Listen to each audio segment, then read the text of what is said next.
सो UFC fight fans, UFC lovers, जिस moment का हम सभी को था इंतजार, फाइनली वो मोमेंट अब आने ही वाला है। 24 अगस्त को होने वाला है रोड टू यूएफसी सीजन 3 का सेमीफाइनल, जहां पर हमें फाइट करते हुए नजर आएंगे अपने इंडियन फाइटर अंगद बेस्ट। अब दोस्तों उनका फाइट होने वाला है कोरिया के डॉन ह्यून चोई के साथ। दोस्तों ये बहुत ही इंपॉर्टेंट फाइट होने वाला है। हर एक फाइट इंपॉर्टेंट होता है रोड टू यूएफसी सीजन 3 में। जो भी फाइट हुए हैं हर एक फाइट इंपॉर्टेंट है हर एक फाइटर के लिए, क्योंकि दोस्तों ये एक एलिमिनेशन फाइट होता है, मतलब एलिमिनेटर फाइट होता है। एक फाइट आपने हरा, पत्ता कट, रास्ता खत्म।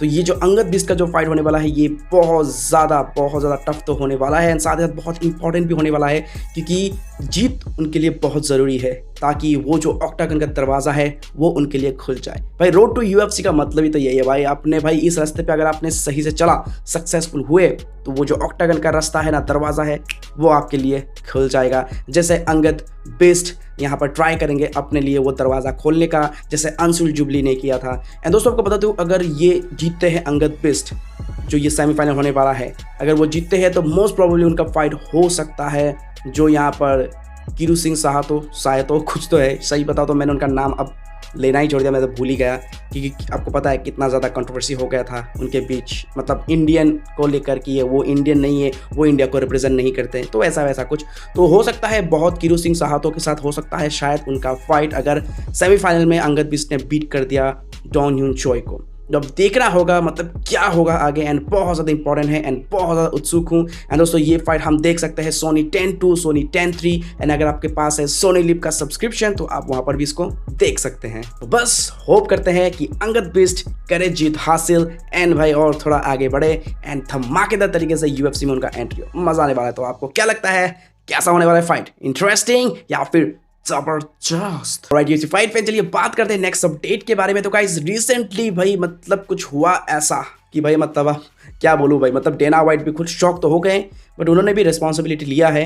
दोस्तों यूएफसी 305 के प्रेस कॉन्फ्रेंस के दौरान, जहाँ पर ड्रिकस डुप्लेसिस इज़राइल अडेसानिया का फाइट का यहाँ पर जो भी यहाँ पर हो रहा था केओस, क्योंकि ये केओस था किसके लिए, कौन है अफ्रीकन, कौन है ट्रू अफ्रीकन चैंपियन। तो यहाँ पर कुछ ऐसी चीज़ें कही थी, मतलब कि जो ड्रिकस डुप्लेसिस ने कहा था कि वो है अफ्रीकन चैंपियन, तो यहाँ पर इज़राइल अडेसानिया ने भाई उनको करेक्ट किया कि भाई बहुत शायद तुम्हें पता नहीं है, लेकिन यहाँ पर जैसे कि कमारू उस्मान की अगर बात करें, फ्रांसिस इंगानो की बात करें, खुद इज़राइल अडेसानिया, तो ये लोग भी जो है अफ्रीका से आते हैं, चैंपियन रह चुके हैं, तो इनका नाम भी उस लिस्ट में होना चाहिए। सिर्फ ये नहीं कि ड्रिकस डुप्लेसिस ही असली अफ्रीकन है क्योंकि वो अफ्रीका में रहता है। तो इस चीज़ को लेकर यहाँ पर इज़राइल अडेसानिया ने सभी लोगों का नाम मेंशन किया, लेकिन यहाँ पर हुआ कुछ ऐसा कि उसके बाद इसको कुछ एडिट किया गया, कुछ तो यहाँ पर कट किया गया, फ्रांसिस इंगानो का नाम काट दिया गया। भाई मतलब क्या हुआ क्या नहीं हुआ, पहले तो अभी इसको देखो, check out the video. To be a bit of tension between yourself and Dricus. Can you just run through why that is?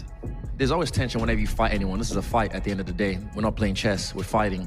So there's always going to be tension there. But then him discrediting me, Kamaru Usman, he came in the UFC. I knew who he was a little bit, but I didn't go, oh, who the f is this fake dude coming in? I just said, cool, he's another African in the UFC.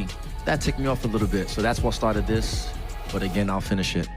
And also, again, he tried to discredit the Three Kings and say that he's the real true African champion. And I was just like, it's a weird mindset, bro. Like, he came in the UFC. I knew who he was a little bit, but I didn't go, oh, who the fuck's this fake dude coming in? I just said, cool, he's another African in the UFC. But then him discrediting me, Francis Ngannou, Kamaru Usman, that ticked me off a little bit. So that's what started this. But again, I'll finish it. सो इस देखा आपने, यहाँ पर Francis इंगानो का नाम को जो यहाँ पर कट कर दिया गया था, उस पार्ट को ही हटा दिया गया था, जिसके बाद यहाँ पर बहुत ज़्यादा मतलब फैल रहा है कि भाई आखिर ये यूएफसी क्या सच में फ्रांसिस इंगानो का नाम हिस्ट्री से रिमूव करना चाहता है। लेकिन इज़राइल अडेसानिया का कहना है कि भाई इतनी आसानी से तो आप फ्रांसिस इंगानो का जो नाम है ना, वो यूएफसी की हिस्ट्री से कभी हटा नहीं पाओगे। एंड डेना वाइट भी खुद शौक है, उनका कहना है कि भाई सच में मुझे इसके बारे में कुछ अंदाज़ा नहीं था, मुझे कुछ आइडिया नहीं था, बट उन्होंने रिस्पॉन्सिबिलिटी लिया है कि शायद अगर मतलब कुछ तो बैक स्टोरी है, शायद उन्होंने कहा है, क्योंकि देखो अब वो नहीं कहेंगे तो कैसा होगा। खैर अब पता नहीं अब क्या होगा आगे में और कितना क्लियरिफिकेशन देंगे। हालांकि उन्होंने रिस्पॉन्सिबिलिटी लिया है मतलब अपने ऊपर में कि हाँ हुआ है ऐसा। खैर देखना होगा क्या होता है, क्या फ्रांसिस एंगानो का नाम कब तक यूएफसी में रहता है या फिर डेना वाइट इसको कंप्लीटली कर देंगे vanished. Alright UFC fight fan, चलिए बात करते हैं नेक्स्ट अपडेट के बारे में। तो गाइस यहाँ पर हमें बहुत जल्द शायद देखने को मिल सकता है जॉन जोन्स वर्सेस टॉम एस्पनल का फाइट। अब रिसेंटली डेना वाइट ने यहाँ पर इंटरव्यू देते हुए एक न्यूज चैनल पे उन्होंने ये चीज का क्लियर किया है कि मतलब हम देख रहे हैं टॉम एस्पनल वर्सेस जॉन जोन्स का फाइट करवाने के लिए। डैम श्योर ये फाइट होने वाला है। एंड डेना वाइट का खुद कहना है कि ऐसा नहीं है कि जॉन जोन्स ये फाइट नहीं चाहता, वो भी चाहता है, लेकिन यहाँ पर जैसे कि जॉन जोन्स कह रहे थे कि जो फाइट होने वाला है उनके और स्टिपे मियोचिच के बीच, तो ये फाइट मतलब बहुत ज्यादा मतलब एक फाइनल फाइट होने वाला है, एक last final fight for Jon Jones. उसके बाद वो हो जाएंगे रिटायर।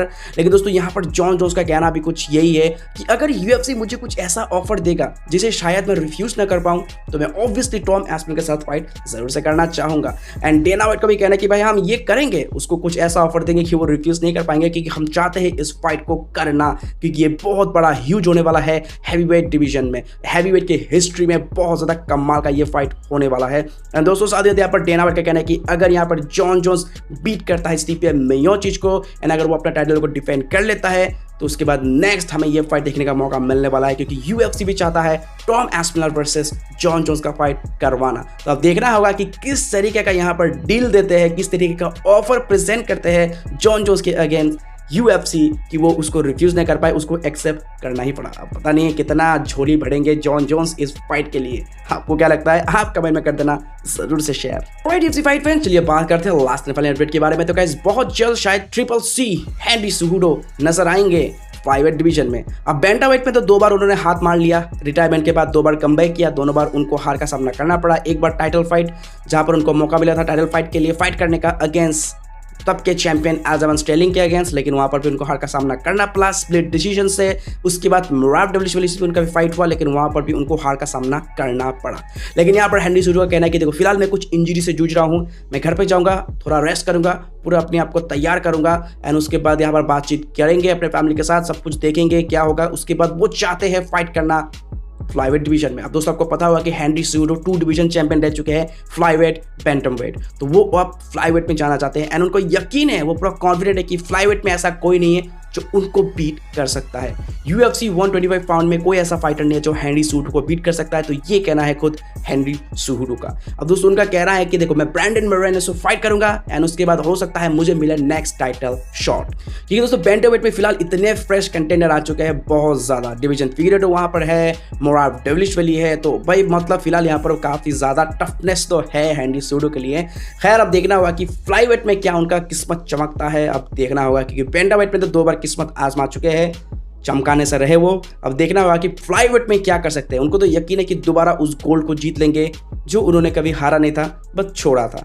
खैर अब देखना होगा कि 125 पाउंड में कब करेंगे एंट्री हेनरी सुहुडो एंड क्या उनका फाइट ब्रैंडन मोरेनो को अगेंस्ट ही होगा या फिर किसी और के साथ, एंड कब तक उनको मिलेगा टाइटल शॉट। ये देखने में बहुत होगा इंटरेस्टिंग। क्या वो दोबारा फ्लाईवेट चैंपियन बन पाएंगे? आपको क्या लगता है? कमेंट करके जरूर बताना। Alright UFC fight fans, that's it for today's video. I hope ये सारे अपडेट्स आपको पसंद आया। बहुत ज्यादा काफी लॉन्ग टाइम के बाद वीडियो अपलोड किया, बहुत ज्यादा मिस किया आप लोगों को, तो प्लीज कमेंट करना, लाइक करना बिल्कुल मत भूलना, चैनल पर नहीं होता सब्सक्राइब करना बिल्कुल भी मत भूलना। मिलते हैं किसी और अगले वीडियो में, तब तक के लिए take care, keep watching UFC now Hindi.